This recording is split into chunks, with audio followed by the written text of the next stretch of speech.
আমি আজকে বানাচ্ছি এখানে লাউ খোসা ভাজা। তাই আমি লাউয়ের খোসাটাকে আমি এখানে মোটা মোটা করে কেটেছি বটিতে কাটার পর ওটাকে ভালো করে সরু সরু করে কুচিয়ে নিয়েছি। তারপরে কড়াই গরম করে তেল গরম হয়ে যাওয়াতে আমি এখানে সরষে ফোড়ন দিয়েছি। আর সাথে এখানে আপনারা চাইলে কিন্তু শুকনো লঙ্কা ফোড়নও দিতে পারেন, সেটাতে সুগন্ধটা খুব ভালো হবে। তো ফোড়ন দেওয়ার পরে আমি এখানে কিন্তু লাউয়ের খোসা ভাজাটা মানে খোসাটা আমি এখানে দিয়ে দেবো। দিয়ে দেওয়ার পর মিশিয়ে নেওয়ার পর আমি এখানে পরিমাণ মতন লবণ আর সামান্য একটু হলুদ দেব। আর একটু সামান্য আমি একটু চিনি দেবো, তাহলে স্বাদটা খুব ভালো হয়। যেহেতু এটা খোসা ভাজার মধ্যে একটু সামান্য চিনি দিলে, ওটা অপশনাল, আপনারা দিতেও পারেন নাও দিতে পারেন, কিন্তু দিলে খুব ভাল লাগে খেতে।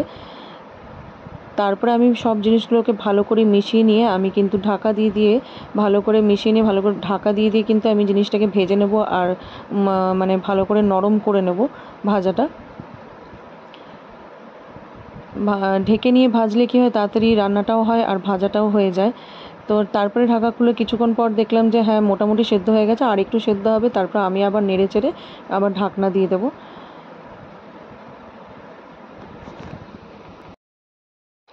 তারপরে আমার এখানে কিন্তু লাউ খোসার ভাজাটা কিন্তু রেডি হয়ে গেছে, ভালোভাবে ভাজা হয়ে গেছে, নরম হয়ে গেছে। খুব সুন্দর লাগে এটা ভাতের সাথে খেতে, বা ডালের সাথে ভাজা করে খেতেও খুব ভালো লাগে। ভাতের সাথে শুকনো শুকনো করে মেখে খেতে খুব অসাধারণ লাগে।